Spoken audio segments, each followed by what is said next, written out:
네, 풋볼 주크박스 2부 시작해 보도록 하겠습니다.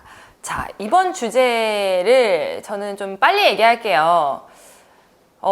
대표팀 클린스만 감독의 행보에 대해서 좀 얘기를 해볼까 합니다. 지휘봉을 잡은 이후에 한국에서보다 해외에서 보낸 시간이 좀 많아요. 그렇기 때문에 많은 축구 팬들이 이게 맞나? 라는 궁금증을 가지고 있어서 저희가 한번 이야기해보면 좋을 것 같다 싶어서 주제로 잡았는데, 여기에 대해서 조금 오프닝을 어떻게 해야 될지 저도 좀 감이 안 잡히거든요. 먼저 개괄적으로 말씀해 주신다면 어떻게 해야 될까요? 선임 과정부터 되돌아볼 필요가 있는 거죠. 네. 월드컵 하기 전부터 우리는 파울로 벤투 감독과 같이 가지 않기로 이미 결정이 되어 있는 상황에서 월드컵에 대한 성패, 결과를 알지 못하는 채로 우리는 새로운 감독을 어쨌거나 월드컵이 끝나고 나면 선임을 해야 되는 상황이었어요. 네. 그런데 거기서부터 저의 궁금증의 시작은 그 시점으로 거슬러 올라가는 거죠. 우리 대한축구협회에서는 다음 감독 선임에 대해서 어떤 구체적인 계획이 있었을까? 어떤 기준이 있었을까? 어떤 기준이 있었을까? 거기서부터 저의 궁금증이 시작이 되는 거고, 저는 거기서부터 잘못 깨어진 단추가 지금 2단계로 가고 있다고 강하게 주장을 하고 싶어요. 지금 해외에 있거든요. 미국에서 귀국한 지 2주 만에 다시 해외로 나갔고요. 먼저 그거부터 좀 정리를 해드릴게요. 부임 이후에 어떤 일정을 가졌는지. 3월 한국 대표팀 데뷔전을 치렀고, 4월에 해외로 떠나서 유로파를 점검을 했고, 국내로 돌아와서 아시아축구연맹 아시안컵 조추첨 행사에 참가를 했습니다. 그리고 A매치 기간 이후에 2연전을 치른 이후에 하계 휴가로 미국을 갔고요. 다시 돌아와서 2주 만에 다시 해외로 나간 지금 상황입니다. 그런 상태에서 방금 말씀하신 것처럼 초반에 대한 얘기를 좀 해보자고 했잖아요. 초반에 이런 얘기가 좀 있었어요. 논란이 거주 논란이라는 게 좀 있었습니다. 독일 대표팀 맡았을 때도 미국에서 보고를 받고 상당 부분 수석 코치에게 이름했던 일화가 있기 때문에 그런 부분을 많은 분들이 조금 우려를 했던 것도 사실이에요. 그렇죠. 아무래도 모든 것은 좀 상대적으로 평가되기 마련이잖아요. 제가 지금 뭐 결과를 갖고 벤투 감독과 클린스만을 비교하는 건 아닙니다. 네. 당연히 4년과 지금 1년도 안 된 그 차이가 있기 때문에. 근데 벤투 감독은 초반부터 어쨌든 코치진 전원이 저기 일산에 상주를 했고요. 그리고 K리그를 계속해서 점검을 했고, 어쨌든 간에 이 상주한다는 것이 주는 그 상징적인 의미는 되게 크다고 저는 보거든요. 네. 그러니까 물론 아직까지 지금 어쨌든 모든 결과론적인 평가는 이 월드컵 혹은 아시안컵을 통해서 클린스만 호는 평가되어야 된다고 생각하지만, 초반부터 어쨌든 비교되는 행보인 건 맞다라는 생각을 좀 해봅니다. 사실 이런 우려가 계속 있었기 때문에 처음에 이제 선임이 될 때도 클린스만 감독이 코치진들을 해외로 보내고 본인은 상주해서 차두리 위원과 남겠다, 차두리 코치와 남겠다, 이런 얘기를 좀 많이 했었거든요. 근데 그런 말과의 비교를 했을 때 지금 좀 다른 행보를 보이는 게 사실이에요. 그렇기 때문에 많은 축구 팬들도 우려를 하는 것 같고요. 근데 사실 감독이 새롭게 선임됐을 때 이 감독 선임이 잘못됐다라고 얘기를 하는 거는 정말 어려운 일이에요. 그럼요. 네, 이거는 진짜 도박도 이런 자충수가 없는 도박이거든요. 그런데 저는 클린스만 감독이 부임을 했을 때 몇 가지가 이게 대단히 위험하고, 이거는 결과가 좋아도 이거는 받아들일 수 없다라고 얘기한 것들이 있었어요. 먼저 저의 궁금증이 이제 선임 그때로 돌아가야 된다고 말씀을 드리잖아요. 저는 왜 우리가 클린스만 감독을 선임했는지를 이해를 못하는 사람이었어요. 네. 감독을 선임할 때 이렇게 어떤 상황들이 펼쳐져야 되잖아요. 월드컵에서 우리가 어떤 경기를 했는데 어떤 것들이 잘 됐고, 그리고 우리가 벤투 감독이 4년 동안 팀을 맡아서 이런 부분들이 좋았고, 이런 것들을 더 보완하면은 우리가 지금 구성해 놓은, 제가 월드컵 때 계속 했던 얘기가 뭐예요? 드디어 우리가 하고 있는 축구가 있구나. 우리는 해왔던 축구도 하고 있는 축구도 하고 싶은 축구도 없는 팀이었는데 드디어 하고 있는 축구가 있어. 이거를 정말 우리가 어렵게 만들어 놓은 거잖아요.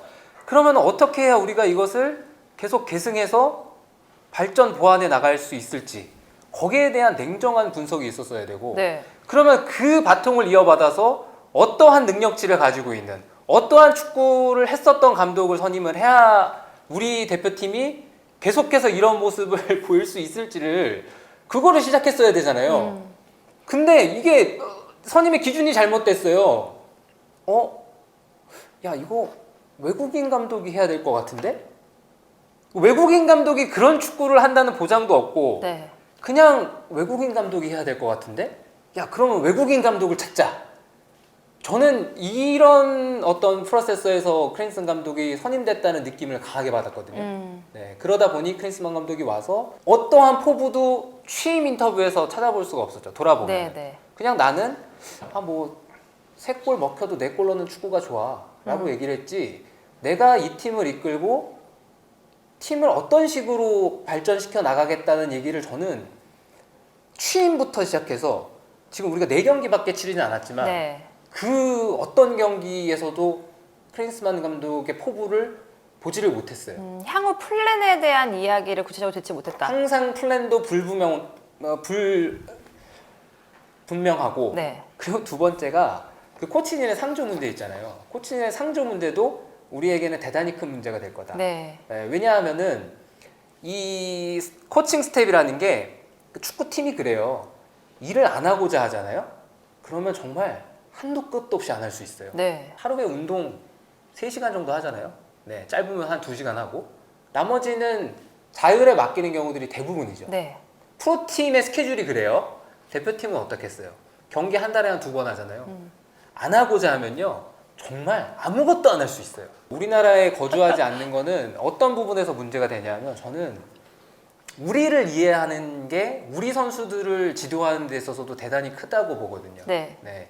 이런 얘기가 왜 있겠어요? 월드컵에서 우승을 하려면 자국 감독이 팀을 이끌어야 된다. 왜 그런 얘기가 나오겠어요? 결국에는 그들을 뼛속까지 이해하는 거는 자국이거든요. 네, 외국인이 느끼지 못하는 거. 네, 결국에는 우리가 가진 성향이라든가 국민성이라든가 그런 내셔널리즘에 입각한 대표팀을 맡는 자리인데, 우리를 이해하지 않고 우리를 받아들이지 않으면 그거를 이끌기에는 거기서부터 결격 사유가 생기는 거죠. 저는 좀 의문을 가졌던 게, 해외파 선수들이 뭐 우리 대표팀에서 주축이 될 수는 있겠지만 해외파 선수들만 위주로 보면 안 되고, 사실 K리그나 대표팀에 함께하는 다른 선수들을 좀 더 많이 이해해야 된다고 생각을 하는데, 지금 계속 해외에 나가서 해외파 선수들만 점검을 하고 있는 모습들이 보여지거든요. 그런 부분에서 조금 축구팬으로서는 의문이 들더라고요. 네, 그렇죠. 아무래도 당연히 해외파 선수들을 점검해야죠. 점검해야 되는 건 맞는데, 그게 어쨌든 상주를 하면서 해외파 점검을 하겠다라는 것과 상주를 하지 않고 해외파 점검을 하겠다, 유럽에 계속 거기 있으면서 사실 뭐 국내파보다 해외파가 다수인 거는 아니잖아요. 네. 그럼에도 어쨌든 뭐 해외파를 유럽에 상주하면서 점검하겠다라는 말은 뭐 일면 타당할 수 있지만, 그런 지금 상황 자체가 되지 않고, 무엇보다 제가 기자로 취재를 다니면서 처음부터 끝까지 사실 클린스만의 기자회견을 거의 다 갔습니다. 네, 지금까지 갔는데, 가장 최근에는 이 6월 달에 네네. 2차례 평가전 이후에 긴급 기자회견이 있었잖아요. 그때 페루전 결과 얻지 못하고 엘살바도르전도 비기고 하면서 클린스만 감독의 주도 아래 미디어들과 기자회견을 하겠다. 그러니까 말 그대로 어떤 말을 하고 싶어서 불렀겠죠. 네, 그렇게 간 현장에서도 제가 지금까지 느꼈던 하나는, 왓은 있지만 하우는 없었다라는 거였어요. 그러니까 그 왓조차도 불분명하지만 네. 그때의 6월 22일 날의 기자회견에서는 가장 크게 쟁점이 됐던 건 그거였거든요. 국내 상주 문제와 색깔. 네. 국내 상주 문제는 어쨌든 계속해서 차두리 어드바이저와 혹은 뭐 마이클 킹 코치가 계속해서 모니터링을 하고 있다라는 답변을 일관을 했고요. 그리고 두 번째는 색깔 문제. 기다려달라라는 답변이었거든요. 그리고 공격적인 축구를 지향하겠다. 왓은 어쨌든 대답을 한 거잖아요. 근데 그 당시에만 하더라도 답을 내지 못했다는 거죠. 예, 그러니까 질문에 대한 답에 그런 하우를 대답하지 못했다는 점이 어쨌든, 그러니까 그때 기자회견을 하면서도 이게 맞나? 물음표가 느낌표가 되거나 혹은 물음표가 마침표가 되어야 되는 기자회견인데, 그냥 물음표만 계속 이어졌던 기자회견이었습니다. 그럼 말로 하울을 안 보여줬다고 한다면 현장에서도 하울을 진행을 해야 되잖아요. 근데 지금 현실적으로 하우가 진행된다고 보세요? 지금까지는 아직 보여주지 않았다라고, 물론 뭐 어떤 생각을 하고 있는지는 모르죠. 코치진들 혹은 뭐 클린스만 감독이 계속해서 화상회의를 통해서 방법론을 강구하고 있다고는 했어요. 그때 당시만 하더라도. 근데 물론 그 정순 아나운서 말씀대로 경기장에서 그 하우가 나올 수도 있고 아니면은 지금 어떤 모르는 상황에서 계속해서 그거를 하우를 만들어가는 과정일 수도 있지만 적어도 저희가 느끼기에는 아직까지 들려오는 소식은 없다. 이렇게 정리할 수가 있겠습니다. 사실 거기다가 중요한 사실은요. 저도 기사로 접하는 내용이지만 협회가 클린스만 감독이 한국에 있는지 미국에 있는지도 파악이 안 된다라는 것도 좀 문제점으로 보여지거든요. 어떻게 보세요? 저는 근데 그게 저도 보도를 접했지만 그게 대한축구협회 전체가 클린스만 감독이 지금 어디서 뭘 하고 있는지를 모른다고는 생각하지는 않고요. 네. 그게 잠깐의 오해가 있을 수도 있는 부분이고 뭐 개개인의 차이일 수도 있고 그래서 저는 그걸 중요하게 생각하는 것도 아니고 그리고 클린스만 감독이 단지 4경기만 했을 뿐입니다. 네. 그래서 클린스만 감독이 우리 대표팀을 잘 이끌고 있느냐 이것에 대해서 얘기를 하기도 사실 매우 성급한 건 사실이에요. 근데 제가 취임 때부터 계속 얘기를 한 거는 이 팀이 이런 과정을 밟아가잖아요. 그러면 좋은 결과가 나온다고 해도 저는 그걸 받아들일 수가 없는 거죠. 제가 여기서도 많이 얘기를 했지만 저는 파울로 벤투 감독을 지지했던 이유는 제가 봤을 때는 바람직한 과정으로 이 팀이 가고 있고 그리고 어떠한 비판, 비난 속에서도 꿋꿋하게 묵묵히 자기 할 일을 해가고 있고 그리고 바깥으로 뭔가 계속해서 내가 무엇을 하고 있어요? 나는 뭘 할 거예요? 라고 얘기하지 않아도 그냥 행동으로 보여주고 있는 그 묵묵함 때문이었거든요. 그런 과정을 밟아온 팀은 설사 결과가 좋지 않다고 하더라도 저는 박수를 보낼 준비가 되어 있고 그리고 그런 것들이 궁극적으로 사회를 좀 밝고 아름답게 만든다고 생각하는 편이라서 그래서 마음 깊은 곳에서 우러났던 지지를 보냈던 건데 저는 시작부터 이런 식으로 가면은 이게 과정이 결코 바람직하지 않거든요. 네, 이러면은 좋은 결과가 나온다고 해도 결국에는 이건 요행이고 요행을 바라는 결과 만능주의가 되면 안 되는 거잖아요. 네. 그런 면에서 단지 4경기만 치렀을 뿐이지만 이거는 대단히 잘못되고 있다. 대단히 잘못되고 계속 바깥으로 가서 외국 해외에 뛰고 있는 우리 선수들 점검한다 그러는데 제가 정말 진짜 솔직하게 말씀드리면요. 예를 들어서 손흥민 선수가 그럴 리는 없겠지만 이번 시즌에 너무 부진해. 그래가지고 막 게임을 못 뛰었어. 안 뽑을 거예요? 아니죠. 손흥민 선수, 김민재 선수 안 뽑을 거예요? 아니죠. 제가 답답한 건 그런 거예요. 왜 그런 선수들을 점검하기 위해서 계속 바깥으로 나가냐는 거죠. 예를 들어 그 외에 유럽에서 뛰고 있는 알려지지 않은 중소리그에서 뛰고 있는 혹은 아직 우리가 잘 모르는 선수들도 굉장히 많잖아요. 그런 선수들을 찾아다니기 위해서 외국을 나간다 그러면 그래도 뭐 굳이 나가야 되나 이런 생각을 하지만 훨씬 더 명분이 확실하다고 느낄 것 같아요. 그런데 이거는 시작이 잘못된 거죠. 사실 제가 이 다음에 질문을 그걸 하려고 했거든요. 이제 과정을 굉장히 중요시하는 박찬하 위원님도 있지만 사실 결과를 중요시하는 분들도 굉장히 많아요. 그렇기 때문에 사실 결과론인데 이게 지금까지 4경기에서 2무 2패잖아요. 만약에 승리를 좀 했다면 이런 게 문제점으로 좀 부각이 됐을까라는 의문이 들어요. 저는 아직까지는 그래도 이 팬분들께서는 물론 결과가 최우선시 돼야 된다는 여론이 다수인 건 맞다고 생각이 들어요. 근데 최근 들어서 제가 느낀 거는 축구 팬들 중에서도 결과 만능주의보다 과정을 좀 중시하는 팬분들의 여론이 그리고 목소리의 크기가 굉장히 높아졌어요. 그건 아무래도 벤투 감독의 영향도 분명 일정 부분 있다고 생각을 하는데 어쨌든 만약에 정말 이렇게 과정을 4경기에서 이렇게 똑같이 했는데 뭐 예를 들어 엘살바도르전에 1대0으로 이겼다. 1승을 말씀대로 챙겼다면 물론 지금보다는 포화는 좀 줄겠죠. 그런데도 물음표는 계속 남아있었을 거다. 저는 그렇게 생각이 들어요. 왜냐면은 물론 결과를 얻어야 되는 자리는 맞죠. 월드컵을 목표로 두고 어쨌든 그런 4년 대계의 플랜을 갖고 있는 지금 팀이기 때문에 근데 그런다고 한들 만약에 1승을 어떻게 거뒀다고 해도 지금보다 물론 당연히 비난의 목소리는 줄겠지만 그 비난의 목소리가 없어지지 않았을 거다. 그런 생각을 해봅니다. 지금 사실 뭐 말씀하신 것처럼 4경기밖에 안 됐고 아직 우리 대표팀이 클린스만호로 나아갈 길은 굉장히 멀고도 길어요. 그렇기 때문에 우리가 지금 초반 시점에서 좀 이슈화된 얘기를 한번 다뤄야겠다라고 생각했을 했던 거고 거기다가 무조건 비난하기보다는 이런 문제점이 있다. 그렇기 때문에 좀 보완을 해야 된다라고 하는 측면에서 얘기를 했어요. 그리고 실제로도 이런 비판의 목소리가 있었기 때문에 협회에서도 클린스만 감독에게 좀 얘기를 해서 좀 한국으로 들어왔으면 좋겠다라고 이사를 전달한 걸로 제가 또 알고 있거든요. 그래서 그런 부분이 좀 시정이 돼서 좋은 방향으로 나갈 수 있었으면 좋겠다라는 생각입니다. 가장 큰 문제는 대한축구협회 내에서 이제 상호를 견제하면서 네. 대표팀이 바란 방향으로 갈 수 있게끔 뭔가 견제 장치가 있어야 되는데 이것도 우리가 시간을 거슬러 올라가면은 네. 기술위원장이 이제 밀러 외국인 기술위원장이 됐어요. 갑작스럽게 그것도 기술위원장이 됐어요. 기존 기술위원장이 나가고 그리고 또 하마평에 올랐던 몇몇 인물들이 기술위원장직에 대한 부담으로 인해서 그 기술위원장직을 거부하면서 어쩔 수 없이 밀러 씨가 기술위원장이 된 거거든요. 근데 이것부터도 뭔가 잘못 깨어진 단추의 시작이죠.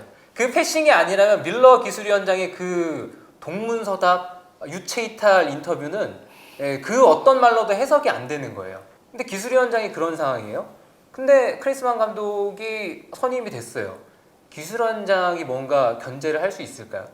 밀러 기술위원장이 클린스만에게 어떤 얘기를 할 수 있을까요? 그리고 대한축구협회 내부에서도 그 누가 클린스만에게 어떤 쓴소리 혹은 이런 식으로 대표팀이 운영돼야 되지 않을까요? 라고 얘기를 할 수 있을까요? 그리고 클린스만 감독이 이 선임 과정에서 이런 상황에 대해서 구체적으로 약속을 하지 않았다면 계약서에 어떤 조항으로 넣지 않았다면 그렇죠. 그냥 나는 이렇게 한다고 해서 대한민국 대표팀을 맡았는데 라고 얘기하면 우리는 뭐라고 거기서 얘기를 할 수 있겠어요? 네. 굉장히 좀 의미 있는 이야기를 해주셨네요. 하지만 말씀드린 것처럼 나아갈 길은 굉장히 많아요. 그리고 또 아시안컵까지 5개월 남짓 시간이 있으니까 지금이라도 조금 재정비를 해서 좋은 방향으로 갈 수 있었으면 좋겠는데 왜 웃어요? 5개월이잖아요. 네. 시간이 좀 긴 것 같죠? 네. 근데 A매치 주간이 9월, 10월, 11월 3번 있습니다. 그리고 나면 8월, 1월이에요. 9월달 2경기, 10월달 2경기 하면 11월달은 월드컵 2차 예선입니다. 정말 본판의 시작이에요. 우리는 시간이 그렇게 많지 않아요. 그 빨리 쓴소리 해주세요. 어떻게 쓴소리요? 해라. 쓴소리는 제가 지금 계속 마무리 지려면 안 되잖아요, 지금. 제가 진짜 쓴소리를 하자면 우리를 이해해야 한국을 이해해야 우리를 이해할 수 있고 우리를 이해해야 선수를 이해할 수 있고 선수를 이해해야 선수의 마음을 사로잡아서 경기를 할 수 있다.